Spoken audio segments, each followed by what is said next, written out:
The problem has been since the jail trial ended.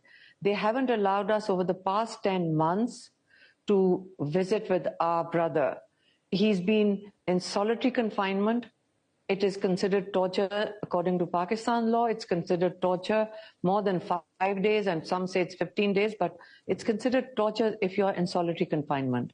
And Bushra Bibi, his wife, and him are both in solitary confinement. And my sister was allowed to visit him only because we protested outside on the road.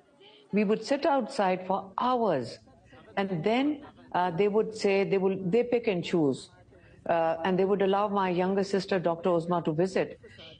Keeping in mind, what we are protesting right now is that when my sister visited him, she says he was in very good health because, understand, he's in prison. He does have access to a sort of stationary bicycle.